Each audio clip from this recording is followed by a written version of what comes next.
अब मैं आपको बांग्लादेश से आई कुछ तस्वीरें दिखाता हूं। वहां तो हालात और भी ज्यादा खराब है। आरक्षण विरोधी दंगों में पूरा बांग्लादेश जल रहा है। हिंसा में अब तक 40 से ज्यादा लोग मारे जा चुके हैं और 300 से ज्यादा लोग घायल हैं।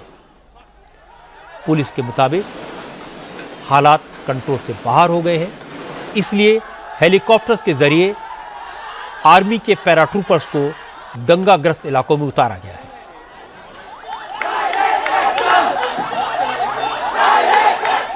बांग्लादेश में यह हिंसा सरकारी नौकरियों में आरक्षण के खिलाफ भड़की है। इसकी शुरुआत राजधानी ढाका की यूनिवर्सिटी से हुई थी, लेकिन अब हिंसा की आग ढाका के अलावा बांग्लादेश के रंगपुर, चटगांव, मेमनसिंह, नारायणगंज, बारीसाल, खुलना, राजशाही, गाजीपुर और बगुड़ा जैसे ज्यादातर शहरों में फैल चुकी है।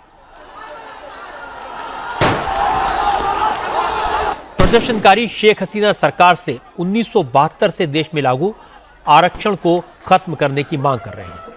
यूनिवर्सिटी और कॉलेज के छात्रों के बाद अब बांग्लादेश के स्कूलों के छात्र भी सड़कों पर उतर आए हैं।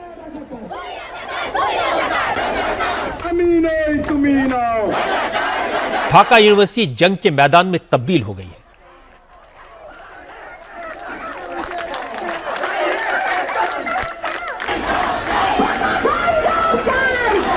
बांग्लादेश के सरकारी टीवी चैनल के ऑफिस को जला दिया गया है, जिसके बाद शेख हसीना की सरकार ने हिंसा पर काबू पाने के लिए सेना को आदेश दिया। सरकार को सपोर्ट करने वाले आरक्षण के समर्थक ग्रुप्स भी मैदान में आ गए हैं, इसलिए टकराव की स्थिति है, हालात और बिगड़ गए हैं।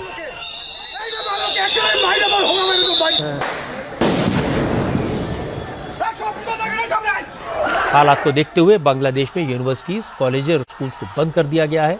बांग्लादेश में 1972 से ही सरकारी नौकरियों में रिजर्वेशन सिस्टम लागू है, जिसमें 1971 की लड़ाई में हिस्सा लेने वाले मुक्ति योद्धाओं को 30% रिजर्वेशन मिलता है।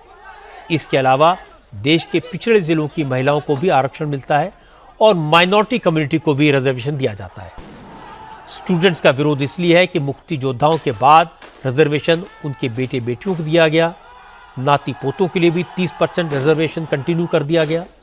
2018 में विरोध प्रदर्शनों के बाद यह रिजर्वेशन खत्म कर दिया गया था, लेकिन उसे सरकार ने फिर लागू कर दिया, इसलिए लोगों में गुस्सा भड़का। प्रधानमंत्री शेख हसीना ने प्रदर्शनकारियों से कहा कि यह मामला सुप्रीम कोर्ट में है, इसलिए कोर्ट का फैसला आने का इंतजार करें, हिंसा से बाज आएं।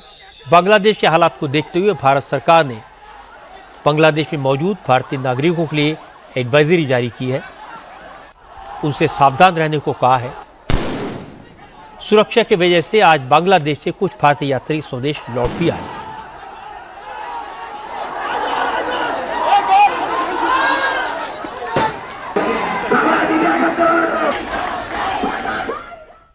बांग्लादेश में करीब 15,000 भारतीय नागरिक रहते हैं और उनमें लगभग 8,500 स्टूडेंट्स हैं। भारत के लोगों की सुरक्षा की चिंता है। फिलहाल उन्हें कहा गया कि सावधानी बरतें, अगर किसी तरह कोई मुश्किल हो तो इंडियन हाई कमीशन को कांटेक्ट करें। अच्छी बात है कि अब तक सारे भारतीय नागरिक सुरक्षित हैं। उनको सलाह दी गई है कि वो अपने परिवार के सदस्यों के साथ लगातार हाई कमीशन के संपर्क में रहें। असल में जब जब इस तरह के दंगे होते हैं, वायलेंस होती है, तो उसमें वो लोग निशाने पर आते हैं जो दूसरे देशों के नागरिक होते हैं। इसलिए ऐसे समय में सबसे अच्छा यही होता है कि जब तक लूटपाट, आगजनी जैसी घटनाएं हो रही हों, जब तक दंगे हो रहे हों, तब तक अपने घर में ही रहें। बहुत ज़रूरी हो तभी घर से बाहर निकलें।